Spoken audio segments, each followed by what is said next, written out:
Picture a totally orderly classroom 1 second and absolute chaos the next. Students are screaming, yelling, and climbing over each other just to get to the notice board.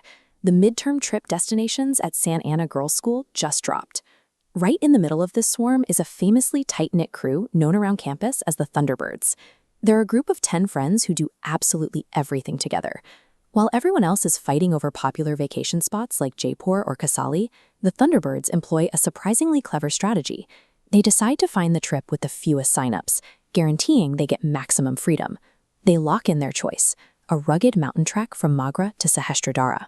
With only 8 other students on the roster, the girls pile into their yellow school bus, thrilled to essentially have the entire adventure to themselves. By intentionally seeking out the most isolated option on the board, they've guaranteed an exclusive getaway. But out on the trails, that isolation also means if something goes wrong, they are going to be entirely on their own. Fast forward to the second day of the trip. The group has been hiking steep, narrow mountain paths for 3 hours. The initial excitement is wearing thin under the weight of their heavy rucksacks, and serious physical exhaustion is setting in. They call for a quick 2-minute rest. One of the girls, Moni, steps behind a nearby bush for some privacy. Suddenly, a scream cuts through the quiet. Moni slipped.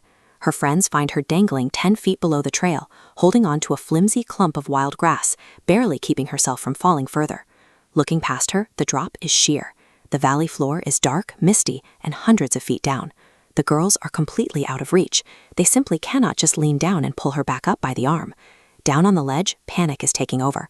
Moni is whimpering, her teeth bared in fear. The fragile roots of that wild grass are rapidly giving way and will not hold her full weight for much longer. This is the exact situation they inadvertently signed up for. No extra adults, no rescue teams, just 10 friends who have to figure out a physical solution right now to save a life. Ritu, thinking fast, looks at what they are wearing.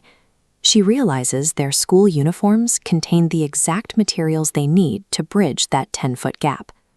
The group strips off their white dupattas and scarves. Working faster than they ever have, they weave and knot the individual fabrics together to create a long, improvised rope. To pull this off, they organize their physics. Geetika, the strongest, plants herself at the front edge.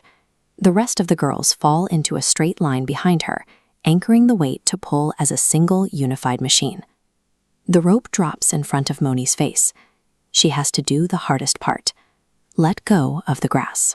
With a terrifying leap of faith, she grabs the knotted fabric, and the Thunderbirds heave backward, inching her up the cliff face, until she collapses safely onto the trail.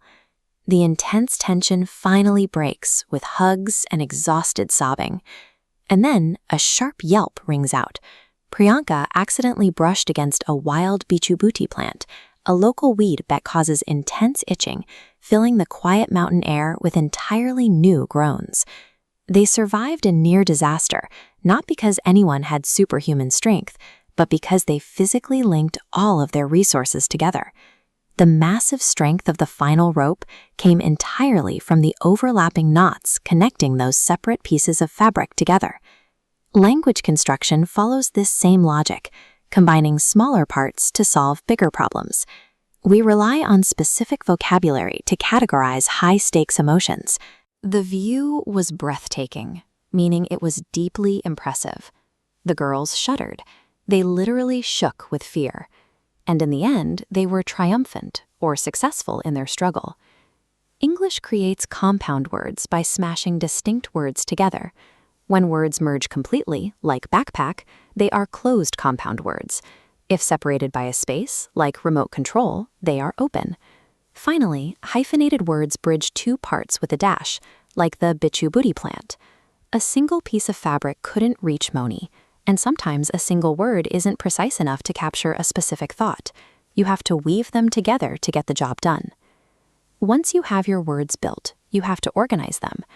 When you're dealing with a chaotic situation involving 10 different people, pronouns become your ultimate tracking system. This tree map assigns roles. In "they pulled the rope," "they" is a personal pronoun taking action.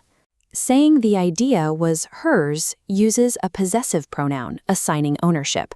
Reflexive pronouns like ourselves act as mirrors, bouncing the action back onto the group.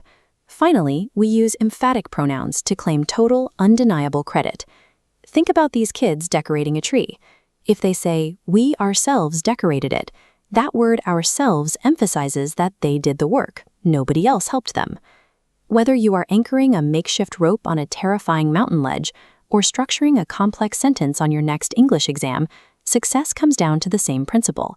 When you use the right tools and link them together correctly, you guarantee a triumphant result.